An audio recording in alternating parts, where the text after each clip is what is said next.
Competitive exam hub या आपल्या YouTube चॅनलवर आपल्या सर्वांचं स्वागत आहे. शिक्षकेतर कर्मचारी भरती प्रक्रियेला वेग. साधारण 30,000 पदांची भरतीची शक्यता ही आशयाची बातमी आहे. संपूर्ण बातमी आपण या व्हिडिओच्या माध्यमातून बघणार आहोत.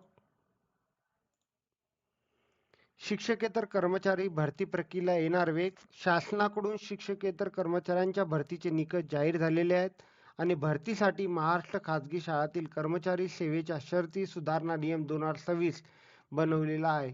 यामध्ये साधारणतः 30,000 पदांची भरतीची शक्यता आहे. त्यामध्ये जे काही पदे आहेत तर कनिष्ठ लिपिकचे 17,695 पदे, वरिष्ठ लिपिकचे 4,912 पदे, मुख्य लिपिकचे 923 पदे, ग्रंथपालचे 2,118 पदे, प्रयोगशाळा सहाय्यक व 9वी ते 10वीचे 4,685 पदे, प्रयोगशाळा सहाय्यक उच्च माध्यमिक 2,040 पदे.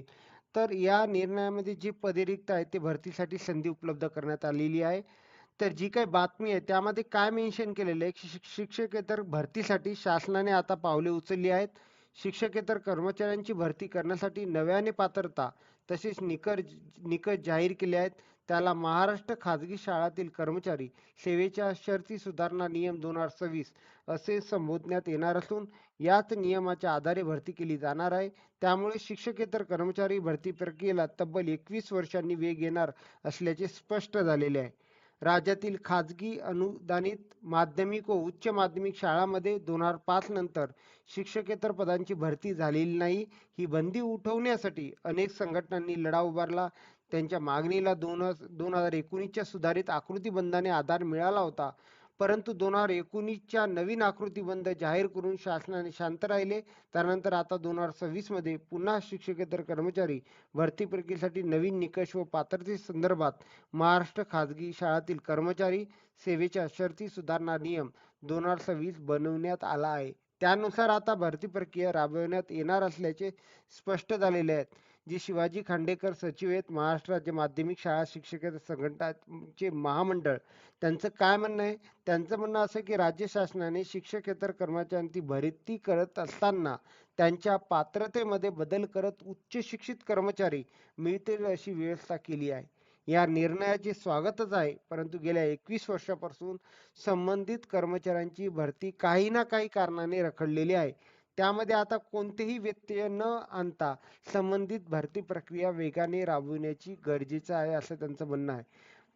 पदभरतीसाठी नवीन निकष काय? तर कनिष्ठ लिपिक विद्यापीठाची कोणत्याही शाखेतील पदवी किंवा शासनाने समतुल्य म्हणून घोषित केलेल्या इतर कोणतीही अर्था टंकलेखन किंवा संगणक टंकलेखनातील शासनाने अधिकृत केलेल्या सक्षम प्राधिकाऱ्याने दिलेले मराठी टंकलेखनाची प्रति मिनिट 30 शब्द किंवा इंग्रजी टंकलेखनाची प्रति मिनिट 40 शब्द या गतीचे प्रमाणपत्र. वरिष्ठ लिपिकसाठी काय? तर नियमित वेतन श्रेणीसह कनिष्ठ लिपिक हे पद धारण करणाऱ्या व त्या पदावर 30 वर्षाहून कमी नाही इतकी सेवा पूर्ण करणाऱ्या व्यक्तीमध्ये ज्येष्ठता नि गुणवत्ता या आधारे सुयोग्य व्यक्तीचे पदोन्नतीने असं मेन्शन केलेलं आहे. प्रमुख लिपिक मध्ये वरिष्ठ लिपिक हे पद धारण करणाऱ्या या पदावर 3 वर्षाहून कमी नाही इतकी सेवा पूर्ण करणाऱ्या व्यक्तीमध्ये ज्येष्ठता आणि गुणवत्ता या आधारावर सुयोग्य व्यक्तीचे पदोन्नतीने ग्रंथपाल संविधानिक विद्यापीठाची ग्रंथालय विज्ञान विषयातील पदवी किंवा मान्यताप्राप्त संस्थेतील ग्रंथालय विज्ञान विषयाच्या पदविकेचे संविधिक विद्यापीठाची कोणत्याही शाखेची पदवी. प्रयोगशाळा सहाय्यक मध्ये मान्यताप्राप्त परीक्षा मंडळातून इयत्ता 12वी विज्ञान उत्तीर्ण. शिपाईसाठी मान्यताप्राप्त परीक्षा मंडळातून किमान 12वी उत्तीर्ण झालेल्या व्यक्तीमधून वेळोवेळी शासनाने मान्यतेने विभागने विहित केलेल्या धोरणानुसार अनुकंपा तत्वावर नियुक्ती. हे पदभरतीचे नवीन निकष आलेले आहेत. तर जे काही विद्यार्थी या शिक्षक भरतीसाठी बरेच वेळची 2019 पासून वाट पाहत आहेत त्यांच्या सर्वांसाठी आनंदाची बातमी आहे आणि लवकरात लवकर ही जी शिक्षकेतर कर्मचारी भरती प्रक्रियेला वेग आणि त्या सर्व विद्यार्थ्यांना जे काही कॅन्डिडेट त्यांना कॉम्पिटिटिव्ह एक्झाम हबच्या मनपूर्वक शुभेच्छा. आपण सर्वांनी हा व्हिडिओ ऐकला त्याबद्दल आपल्या सर्वांचे आभार.